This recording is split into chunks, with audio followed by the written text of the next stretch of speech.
Hello, and welcome to our channel.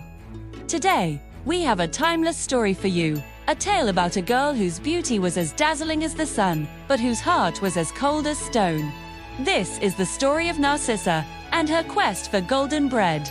Once upon a time, there lived a very sweet and simple woman named Marian too. Marian had a daughter, Narcissa, who was so incredibly beautiful. She looked like a living doll, but, sadly, her personality was nothing like her looks.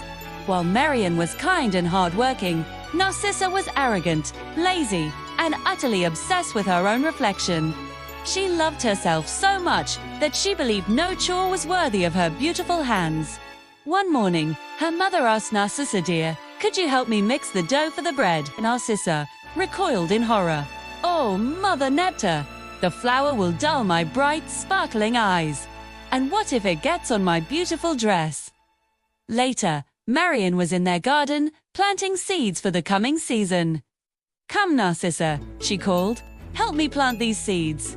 We must work hard for our harvest." But Narcissa turned away, horrified. Planting seeds. What if the dirt touches my pretty fingers? Mother, what if it smears my flawless face? I am simply too beautiful for such dirty work. Word of Narcissa's beauty traveled far and wide, and many respectable young men came to ask for her hand in marriage. But Narcissa cruelly rejected them all. After one suitor left, she complained to her mother, "Honestly, did you see that last one? His eyes were too small, and the one before that had a nose that was much too big. None of them are worthy of me." Marian sighed, looking at her self-obsessed daughter with a heavy heart. "My dearest Narcissa," she said gently, "remember this, beauty does not last forever. You must seek a kind heart." "Kindness? Nonsense, mother," Narcissa scoffed. "I deserve someone truly special, like a prince or a knight. I deserve to live like a queen." One morning, Narcissa woke up beaming with excitement. She had had a glorious, wonderful dream and rushed to tell her mother. "Mother, mother, I dreamed a prince arrived in a golden carriage. He wore golden clothes from head to toe, and he wanted to marry me. I was dressed in a golden wedding gown, and everyone stared at how beautiful I was." This dream sparked a new, dangerous obsession. Narcissa decided that the simple food her mother prepared was no longer good enough for her. She had to have food that was as luxurious as her beauty. "I must have bread made of gold," she declared, her eyes shining with ambition. Marian worried deeply about her daughter's increasing vanity.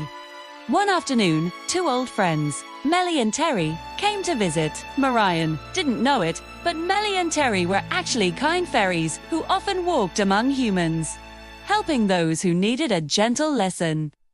Marian poured out her heart, telling them about Narcissa's demands and her obsession with golden bread.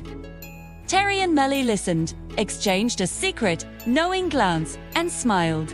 They knew exactly what Narcissa needed to learn her lesson. The very next day, a magnificent golden carriage stopped right outside their modest home. Out stepped a man so handsome and so richly dressed that Narcissa gasped. He introduced himself as Terence, the angel of fortune. Narcissa was instantly captivated, believing her dream had come true. Terence, who was really Terry the fairy in disguise, immediately proposed marriage. Marian tried to warn her, "Narcissa, you hardly know this man." But Narcissa didn't listen. Blinded by the gold and the glamour, she immediately accepted.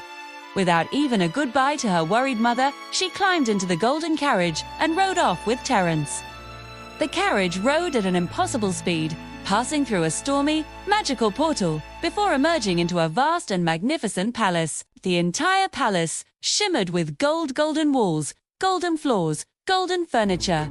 Narcissa was ecstatic. "This is exactly what I deserve," she thought. Terence told her she could have everything she wanted: the prettiest dresses, the finest jewels, and the most delicious food. Soon, Narcissa grew hungry. She met a servant named Melissa, who was actually the fairy Melly, in disguise, and was led into the grand dining hall. The feast laid out was unbelievable. Jam made of rubies, salad made of emeralds, and, most glorious of all, bread made of pure, shining gold. Narcissa rushed forward, delightedly taking a slice of the golden bread slathered with ruby jam. She took a big, greedy bite, expecting a taste of heaven. But to her horror, the bread was rock hard and completely inedible. It tasted like cold metal and broke her tooth. "This is terrible!" She cried out in pain and shock. "Where is the real bread? I need some ordinary soft bread." Melissa replied smoothly, "My lady, the future wife of the Angel of Fortune eats only gold. That is all we have here." Narcissa looked around the magnificent room. Every item on the table glittered, but none of it was food. Her stomach churned with a desperate hunger. She began to cry, realizing that all this luxury was meaningless if she couldn't eat, if she couldn't survive. She was starving in a palace of gold. "I don't want to marry Terence. I don't want this palace." She sobbed, her beautiful dress now stained with tears. "I just want to go home to my mother." Melissa and Terence exchanged a subtle wink. Their mission was accomplished.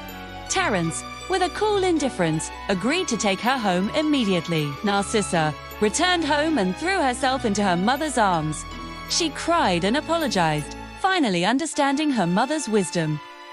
The golden bread was useless because it couldn't sustain life. All the glitter and riches meant nothing, and Terence, despite his good looks, had been uncaring and cold. Her mother's simple bread and her warm love were the real treasures. Marion forgave her daughter immediately, showering her with affection. From that day on, Narcissa was truly changed. It was difficult at first, but she began to work alongside her mother, helping with chores and planting seeds in the garden. Slowly but surely, the beautiful girl became a good, kind, and friendly person. Her beauty now came from her heart, not just her face.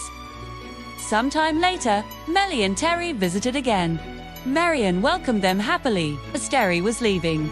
Marion smiled and said, "You know, Terry, you look just like that handsome angel who took my Narcissa away for a little while."